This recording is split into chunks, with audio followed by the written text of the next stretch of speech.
We do not have an update on Dungy yet, so I do not know if he's going to be available for the game yet. I'm hopeful that he will be available.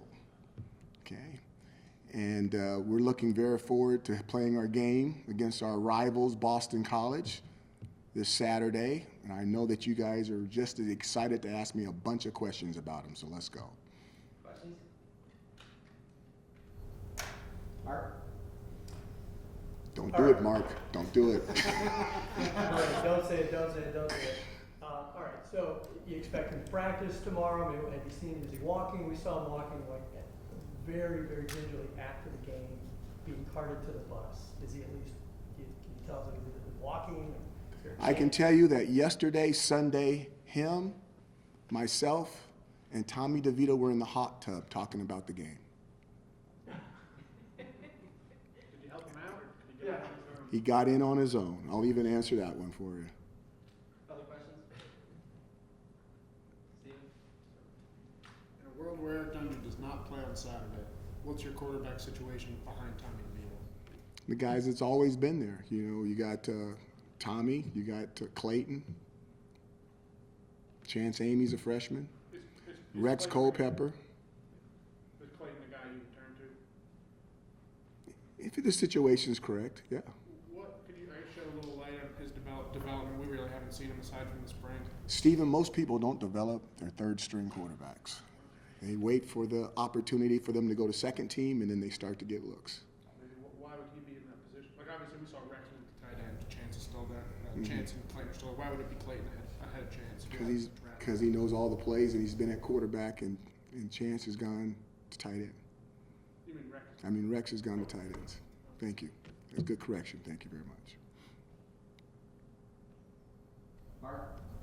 All right, so if Tommy is going to be prepared to be the starter, how does his week change? How do you change his preparation this week to prepare for that? No change. It's just that he gets more reps than he's gotten. I mean, it'll be the most reps he's gotten in practice since they had the battle. I can't remember if it was North Carolina or North Carolina State. It seems so long ago.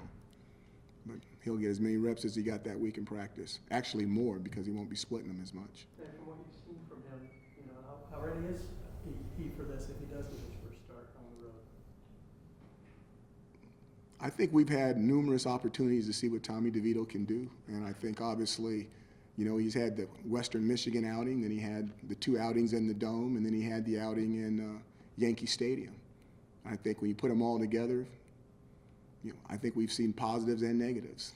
So we're looking for the positive parts and not the negatives. Other questions? Nico? Back when lost to Clemson, the thing that week was let's make sure one loss doesn't turn into 2. There's a lesson learned there. How can you apply that, of course, to this weekend going against Boston College? You know what? The thing I look at most is in the second half of our season, we've got 1 loss, and everyone was, you know, I wouldn't say everybody was happy with the 4-2 start in the first part of the season. We have an opportunity to go 5-1 on the back half, which would be OMG for the millennials. That would be OMG. And I think the biggest thing is seeing if we can make that happen. And I don't think everybody would want to dispose of the entire season if it didn't come out that way. But how cool would it be if we could have an opportunity to find a way to win a game against your rival at their place? It's going to be a physical game. We're both going to play extremely physical in the game and give us an opportunity to finish second in the ACC Atlantic. That would be really cool. Nate? So I've been holding on to this question for 2 months since, and it's actually a perfect follow-up to Nico's question. So to help contextualize this, I want to read back a quote you said after the Florida State game. You said, "Right now we're in a race to be better in year 4 and year 5 and year 6 because they will come and they will get better, but we need to get better as well." So to be able to pop in year 3, to attain the season that you've had, how do you think this season enhances your chances to contend for conference championships when you know some of these other teams in your division, you know, may get charged up to the level they're capable of getting charged up at? I am so excited to see you excited about asking that question that I was basically just watching your facial expressions. And you're like a kid at Christmas right now. So I got a little distracted. I'm telling you the truth. I was like, God, he is really giddy about this. So I want to do this justice. So just ask it one more time. Okay. To be able to pop in year 3. Pop. Now, and give me the definition of pop so I'll get this right. Have a chance to win 10 games, have a And breakthrough okay. season. How does Okay. that, do you think, enhance your ability to contend for championships in, year 4, year 5, and 6, when you know some of these other programs in your division are going to get juiced up to the level that they can get juiced up at?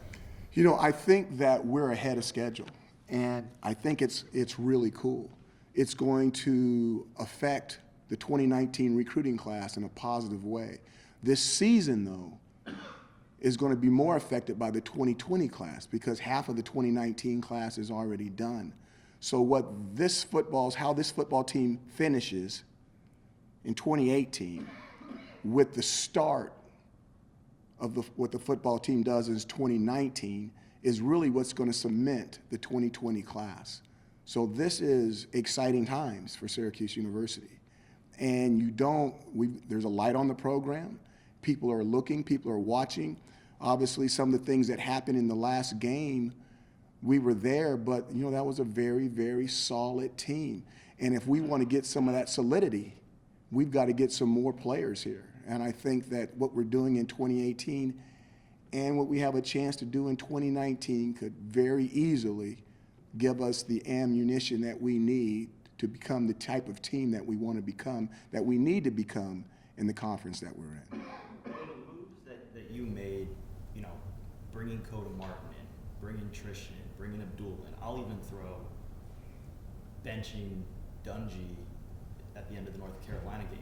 Obviously done for the sole purpose of winning games, but is there a degree of urgency knowing that you're in this proverbial 3 to 4 year window where you do need to start seeing results in the win column to be able to keep momentum to building on the recruiting train? See, it's not all about wins. Coda Martin comes in, he's a grad transfer student with fantastic grades. Tristan and Abdul are doing a fantastic job academically. Benching Eric had something to do with winning. It had more to do with he just wasn't playing well. Sometimes you just don't have you're not having a good day, you're having a bad day. And as a family, if somebody's having a bad day, it's your job as a parent to help him out. Okay, I was just helping him out. That's what parents are supposed to do for their children. So I don't look at it that way at all. I think we're at an exciting point. And if we continue to get better, we can't stay the same. And we're getting to the point where we're being more consistent, which is good. That gets me giddy. With that smile that you just had on your face asking that question, that gets me giddy. I mean, the occasional thing, that's great for some of the fans, but that's not what gets me going. We're getting closer to how I envision this thing being, and the young men are working very hard to get there. Do you think the larger point of that, though, was true, that it had to be within the next couple of years in order to continue to sustain momentum in recruiting? Well, we got some fresh snow in Syracuse. When that snowball goes downhill, it has a tendency to get bigger. Yes, sir. Steven. I've been waiting to ask you this for the last 24 hours. You guys are in rare form this morning. This is good. What did you see from Notre Dame's, when you went back and watched the tape, Notre Dame's defense before the snap? It seemed like you guys would check and they would kind of recheck off of that. Like, what was unique about what they did when you saw it? You're asking me a very technical question that I don't want to answer in the press conference. I'll give you the answer after the press conference, but I won't answer it in the press conference. How about this? Do you feel like they showed something that other opponents could use, and can you do something this week to make it harder for them? Absolutely yes. Okay. Steven.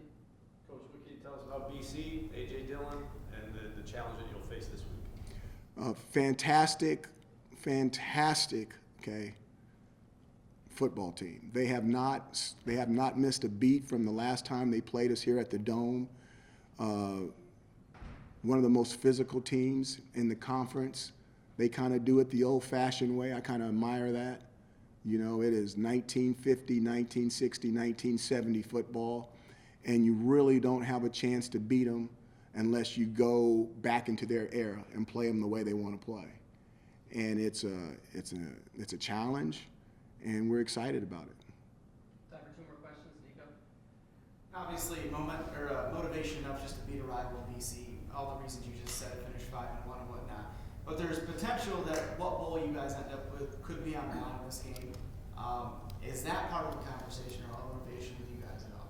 Now, Nico, you know I love you now. Okay, but we're not even thinking about a bowl game. We're not even thinking about a bowl game. That's how you get knocked out in the fight. This is all about Boston College and Syracuse University, okay? And everything that gets tied into that. We are not missing. This is the big game. This is not a freebie, okay? This is the game, all right? It's an ACC matchup between the number 2 and the number 3 team in the ACC Atlantic and everything that goes along with that, okay? This is the Sharks and the Jets, bro. We got to decide what side you're on, and we're going to go. All right?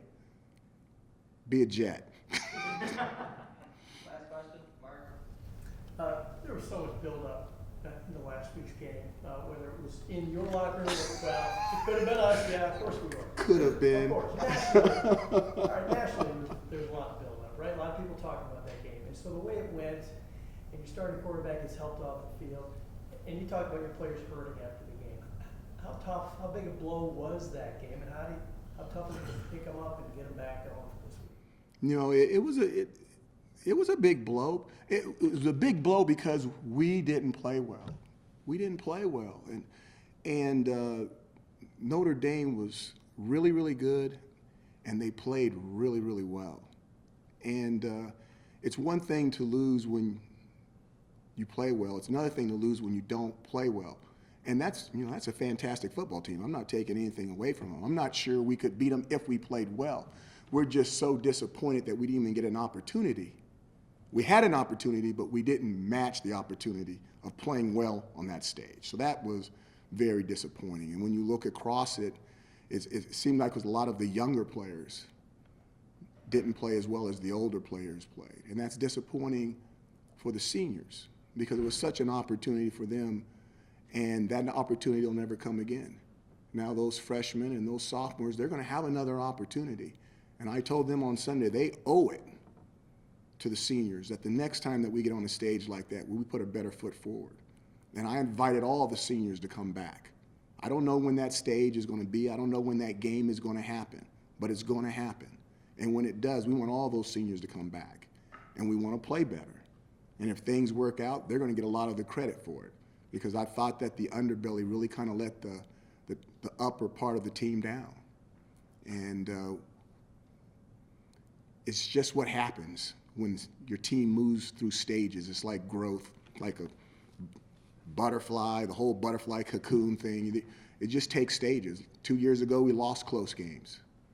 This year, we win close games. This is our first really big game on a national stage outside of our venue. Didn't play well. Next time, we'll have that experience in our back pocket. Hopefully we will. But it's all about the stages. And that's why your question was really good, Nate. Because we're moving through stages here, and we're moving a little bit quicker than what we anticipated. And that's okay. But we're still going to build it the right way. We're still going to win the right way. And we're going to still try to make this community proud. Thanks, you guys.